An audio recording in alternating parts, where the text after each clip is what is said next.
cops at the Atlanta VA Medical Center are suspended from police duty with pay amid allegations of unacceptable behavior. The VA cited multiple complaints, including one involving graphic details of an alleged sexual assault by the deputy police chief. Yet Fox 5 I-Team reporter Randy Travis says for years that deputy chief stayed on the job until now. Randy? Troy, Courtney, and Russ, the police department, the VA, provides law enforcement and security services at the main hospital in Decatur and several other VA clinics in metro Atlanta. They also use a private security company to carry some of the load. Shanika Jackson once worked for both. How soon after you got the job did you start having some issues with the deputy chief? I noticed he was overly friendly with me. He would be standing behind me a lot, and I'm like, why is he always in here? Doesn't he have anything else to do? A single mom and retired Air Force military police officer, Shanika Jackson applied to join the Atlanta VA Police Department in 2021. But after working months in dispatch, waiting for a slot to open for mandatory police academy training, she said she had to resign because the pandemic kept delaying the start of the class. According to the EEOC complaint she would eventually file, Jackson said Deputy Police Chief Johnny McCullough offered to help her get a job with the private security company at the Atlanta VA. An offer she says in her complaint she was unaware came with some sexual strings attached. I just remember one day he asked me to come into his office. He just told me, like, I told you it would cost you. According to that complaint, the deputy chief exposed himself and encouraged Jackson to take part in a sexual act. I'm like, whoa, whoa, whoa, like, this is not something I'm gonna do. I got out of his office so quick. I remember seeing him adjust his pants back, and I got out of there and I started crying hysterically. Two friends confirmed to EEOC investigators that Jackson confided in them shortly after the incident.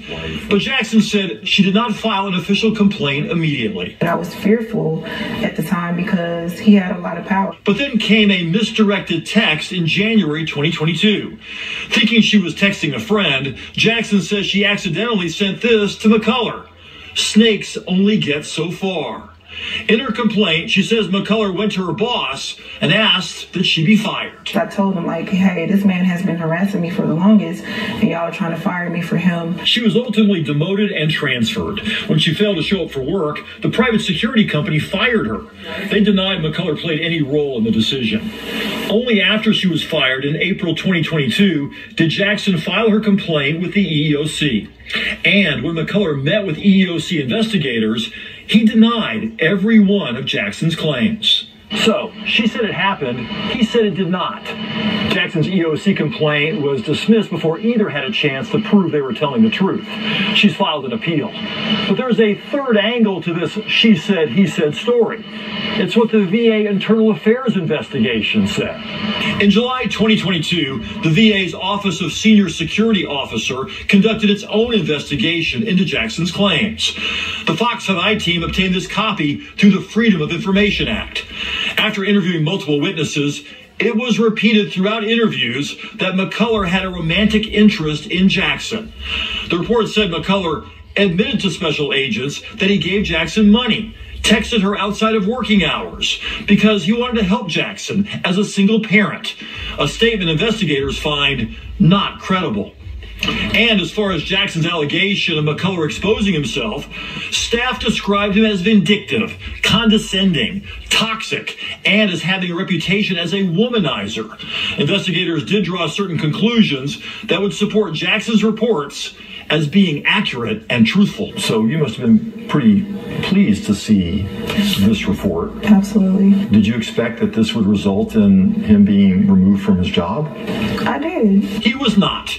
We shot this video a few months ago of McCullough at a firearms training course with Police Chief Beverly Banks. The VA suspended Chief Banks, Deputy Chief McCullough, and a third person due to employee complaints and allegations of unacceptable behavior, including allegations of sexual assault and harassment. We are treating these allegations with the utmost seriousness and are moving aggressively to investigate them, and will take swift and appropriate action. Reached by phone, McCullough said he had no comment. Chief Banks did not respond to our questions. The VA has already appointed an acting chief and an acting deputy chief, and they say that they're sending a national team, including the senior security officer, to make recommendations for the three who are currently suspended with pay.